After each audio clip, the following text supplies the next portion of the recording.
Types of production system. यहाँ पे 4 तरीके के प्रोडक्शन सिस्टम होते हैं: mass production system, batch type production system, job shop production system and project type production system. जो mass production system होता है वो फर्दर 2 टाइप्स का होता है: continuous production system and assembly line production system.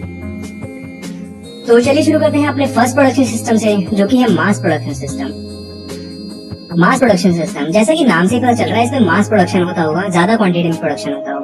Mass production system refers to a large quantity of production with standardized products having less variety. It believes breakup of a task into its simplest possible elements. These elements grouped as per production norms. Mass production system में large quantity में production होता है और standardized goods का production होता है, ठीक है। मतलब प्री डिटरमाइंड है जिस चीज का प्रोडक्शन, उसी का प्रोडक्शन होता है। कोई इसमें वैरायटी नहीं होती, लेस वैरायटी होती है या बिल्कुल कम वैरायटी होती है मास प्रोडक्शन में, ठीक है। Assembly line consists of workstations in sequence. At each workstation, a carefully designed portion of work is done. In this system, similar products on assembly line are interchangeable and replaceable. अब इसका mass production का first type क्या होता है? Assembly line. Assembly line क्या होता है ना कि मतलब एक असेंबली बना रहे हो, जैसे कि आप कोई भी प्रोडक्ट मैन्युफैक्चर कर रहे हो, उसकी बहुत सारी असेंबलीज बना रहे हो, वहां से कुछ कुछ उसके पार्ट्स मैन्युफैक्चर हो रहे हैं, फिर लास्ट में जो वो स्टेज होगी ना, वहां पे सारे पार्ट्स आप असेंबल करके एक पर्टिकुलर फिनिश्ड प्रोडक्ट बनाओगे, ठीक है। तो यही था assembly line. These days, mass production is used to manufacture sub-assemblies of particular parts of an item.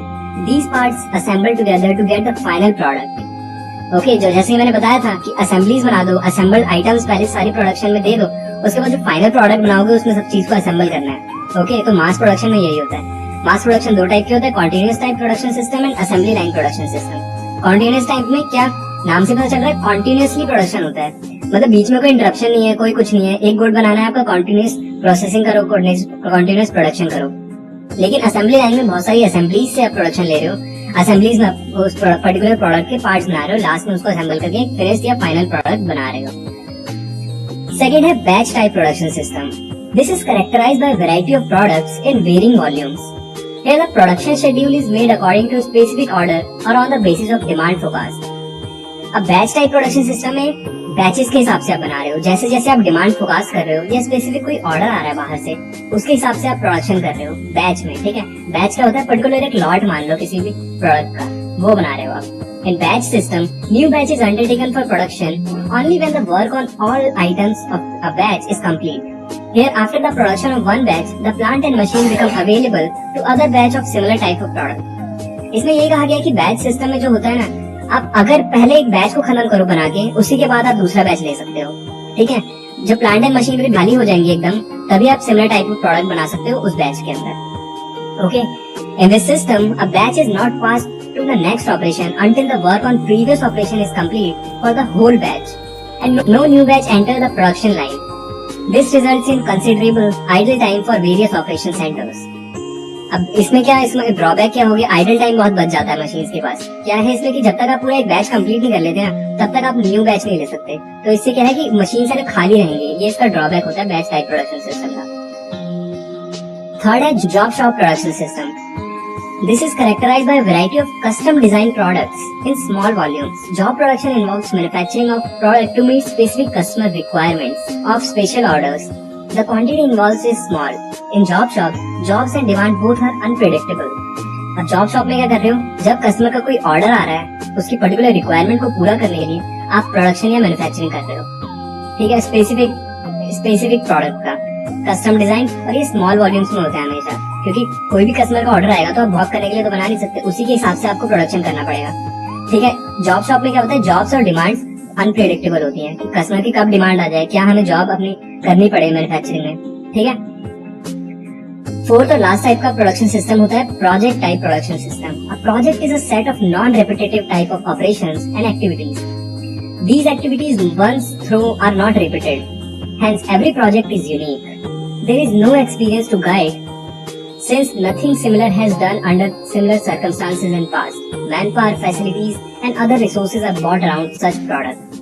अब प्रोजेक्ट टाइप प्रोडक्शन सिस्टम में क्या हो रहा है भाई? पहले हमें पता नहीं है कि कुछ भी आ सकता है, एक पर्टिकुलर प्रोजेक्ट पे हम काम कर सकते हैं किसी भी मैन्युफैक्चरिंग के लिए।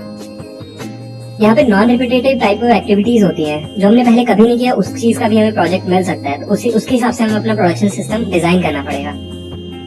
यहाँ पे कोई एक्सपीरियंस नहीं होता है गाइड का, कोई सिमिलर टास्क नहीं हुआ है पहले, ठीक है। Man power, facility, other resources कुछ नए भी लाने पड़ सकते हैं हमें बाहर से, ठीक है। तो ये पूरा डिपेंड करता है कि किस टाइप का हमें प्रोजेक्ट मिल रहा है प्रोडक्शन करने के लिए। ओके, तो ये थे कुछ टाइप्स, 4 टाइप्स के production system. In production systems को हम एक डायग्राम की मदद से या चार्ट की मदद से भी समझ सकते हैं, जिसमें वाई एक्सिस पे आउटपुट वॉल्यूम और एक्स एक्सिस पे आउटपुट वेराइटी। सबसे पहले कॉन्टिन्यूअस फ्लो प्रोडक्शन सिस्टम।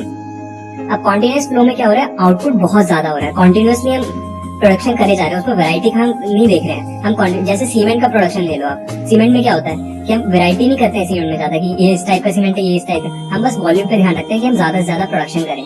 तो ये तो कॉन्टिन्यूअस फ्लो प्रोडक्शन सिस्टम।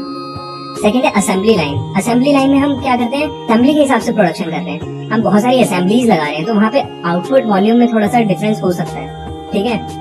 हम मतलब कि जैसे पार्ट्स बना रहे हैं, कार के पार्ट्स बना रहे हैं, मान लो एग्जांपल के तौर पे ले लो, कार के पार्ट्स बना रहे हैं, तो उसके लिए बहुत सारी हम असेंबलीज लगाएंगे कि ये असेंबली ये पार्ट बनाएगी, ये असेंबली डोर बनाएगी, ये इंजन बनाएगी।